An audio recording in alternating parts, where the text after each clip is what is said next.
Le porte-parole du regroupement des comités logements et associations de locataires du Québec, Cédric Dussault, est avec nous. On dit bon après-midi à Monsieur Dussault. Merci, bon après-midi à vous. Ça va bien, Monsieur Dussault? Ça va bien, vous? Oui, ça va toujours bien, même quand ça va mal, parce que ça va mal. Ça va mal pour les locataires du Québec. Ça va très mal. Expliquez-nous l'état de la situation, Monsieur Dussault. Ben oui, ça va très mal, notamment parce que on a relevé cette année là qu'il y a eu une augmentation très très importante là, des évictions de locataires là, un peu partout dans la province. Là, on parle en un an là, d'une augmentation des cas qui ont été signalés au Comité Logement Association de locataires du Québec de 132 en moyenne au Québec. C'est beaucoup. Et qu'est-ce qui favorise ces rénovictions-là? Ben, ce qui favorise ça, c'est l'impunité, en fait, dans laquelle les propriétaires qui font des pratiques d'éviction évoluent. Ce qu'on a remarqué surtout, là, c'est que les pratiques qui sont ouvertement là, illégales, là, qui contournent même pas la loi, là, ce sont des pratiques qui sont pas permises, là, comme des rénovictions, par exemple, ou des pressions indues, c'est-à-dire du harcèlement, de l'intimidation. Envers des locataires pour que les locataires résilient leur bail et quittent leur logement. Là.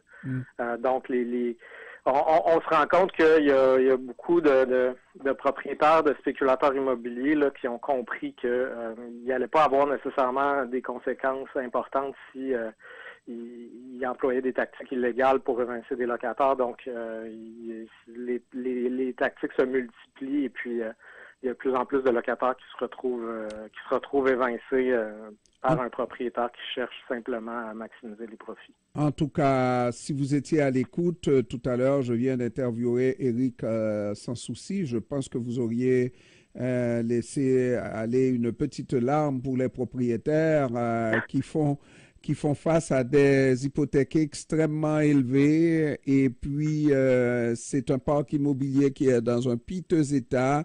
Naturellement, on n'a pas les moyens de rénover. Et puis, voilà. Là, pour un logement, ça peut, avec les augmentations des taux d'intérêt, ça peut aller jusqu'à 400 $ pour un logement seulement.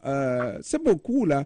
Moi, je vais demander à mes auditeurs de mettre un petit peu d'argent dans la cagnotte pour les propriétaires.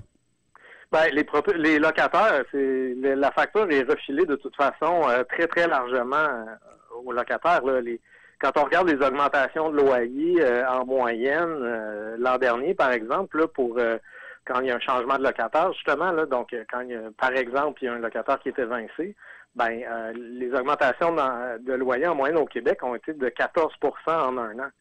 Donc, oui, le parc locatif est en piteux état, mais en fait, les propriétaires n'en profitent pas des évictions là, pour apporter des changements importants à leur bâtiment. Ils profitent des évictions pour maximiser le montant du loyer. Donc, d'autre part, là, c'est le marché locatif, là, dans les dernières années, il y a une étude qui a été réalisée puis qui disait que c'était près de 25 de rendement dans le marché locatif. C'est ça qui a fait en sorte aussi qu'il y a énormément de spéculateurs puis d'investisseurs immobiliers qui se sont mis à investir là-dedans parce que c'était extrêmement payant. Donc, il y a aussi des pratiques justement de spéculateurs qui ont utilisé ça pour évincer des locataires, augmenter le montant du loyer. Puis justement, le gain de valeur que ça a apporté à leur bâtiment, il y a beaucoup de spéculateurs qui se sont servis de ça, de la valeur de leur bâtiment, pour en racheter d'autres. Donc, de continuer à acquérir de plus en plus de propriétés, d'évincer de plus en plus de locataires et de faire plus de profits. Donc, il y a évidemment quelques petits propriétaires pour qui ça devient difficile. Oui, j'en conviens. Sauf que ce qu'on observe de plus en plus, là, c'est que à Montréal, par exemple, le parc locatif, il est de plus en plus accaparé par des grands propriétaires, Absolument. des spéculateurs immobiliers et puis des investisseurs immobiliers. Puis auprès de ces spéculateurs-là, puis de ces sociétés immobilières-là, ben on voit que les tactiques justement d'éviction se multiplient. Il y a un mépris des droits des locataires puis de la loi québécoise là, qui encadre, par exemple, le système de fixation de loyer. Il y a eu un reportage qui a été diffusé justement à l'émission La Facture à Radio-Canada hier soir, qui montrait dans laquelle le porte-parole de la Corpic, qui est une association de propriétaires, avouait lui-même que 50% des propriétaires ne respectaient pas la clause G. Puis on voyait dans le reportage qu'il y avait une grosse société immobilière qui bafouait systématiquement là, la loi québécoise là, sur la clause G, là, qui est le montant dans lequel on devrait, sur un bail, inscrire le montant qui était payé par l'ancien locataire. Donc, c'est un mépris des droits des locataires puis de la loi québécoise là, qui n'est pas suffisamment sévère. Ben, écoutez, c'est vraiment la situation, elle est extrêmement grave là. Quand on regarde les conséquences aussi là, du mépris de ces lois-là, des évictions, dans le cas des évictions, par exemple, c'est près de 23% maintenant des situations d'itinérance au Québec qui dépendent directement d'une éviction de logement. J'ai parlé hier à un maire de Hochelaga-Maisonneuve qui nous dit que c'est pas compliqué. Même les locataires qui restent dans un appartement crasseux, mais qu'ils payent pas cher, ne veulent rien savoir d'une inspection, n'est-ce pas? Parce que ça sera une occasion pour le propriétaire de dire, d'obtenir le départ du locataire et de faire une petite rénovation et d'augmenter ses loyers. Ben effectivement. Normalement, selon le droit québécois, les locataires peuvent retourner dans leur logement, même quand il y a des travaux d'importance. Puis ils conservent leurs droits, conservent leur logement, puis si ce sont des travaux simplement pour remettre le bâtiment en état, ça donne pas lieu à hausser le loyer de façon importante. Mais malheureusement, effectivement, il y a énormément de locataires qui préfèrent rester dans des logements insalubres parce que ils ont peur justement de perdre leur logement. Ils ont peur surtout de pas en retrouver un dont le loyer est abordable pour eux.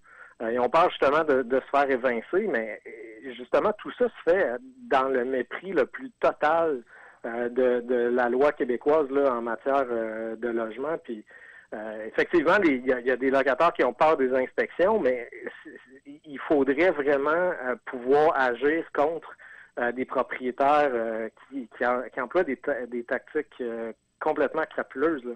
Comme par exemple dans Hochelaga-Maisonneuve, il y a un spéculateur qui s'appelle Henri Zavrieff, qui sévit depuis quelques années là au Québec, qui a acheté des bâtiments puis qui les laisse volontairement se dégrader dans le but que les locataires finissent par quitter pour pouvoir augmenter le montant du loyer. Puis cette personne-là fait ça à répétition. Il n'est pas le seul. Il y a plusieurs investisseurs puis spéculateurs qui font exactement la même chose. Puis au Québec, on laisse faire ça. On est très, très complaisant envers les propriétaires qui ne respectent pas la loi, qui ne respectent pas les droits des locataires. Et c'est connu et on ne fait rien. Et malheureusement, vous l'avez dit tout à l'heure, c'est d'ailleurs dans le Journal de Montréal, on a présenté, je crois, il y a une semaine ou deux, ce sans-abri là qui est devenu sans-abri il y a 3 ans parce qu'il avait un logement et qu'il y a 3 ans qu'il a perdu ce logement-là. Et voilà, il continue d'être sans-abri pour la 3e année consécutive. Et on regarde ça comme société Et on laisse aller, on semble ne pas se donner les moyens pour arrêter cette tendance à celui qui perd son loyer risque de devenir un sans-abri. C'est un sans-abri potentiel. Oui. Puis c'est ça, on a un lien vraiment direct là, entre le fait d'être évincé et puis les situations d'itinérance. Justement, j'en parlais tantôt, là, les statistiques qui sont sorties cette année du ministère de la Santé et des Services sociaux sur l'itinérance montrent que l'itinérance a grimpé de façon assez importante partout au Québec, là, dans toutes les régions. Puis maintenant, le principal facteur qui mène à l'itinérance, avec presque 23% des cas, là, c'est une éviction de logement. Donc, c'est devenu un problème social extrêmement grave.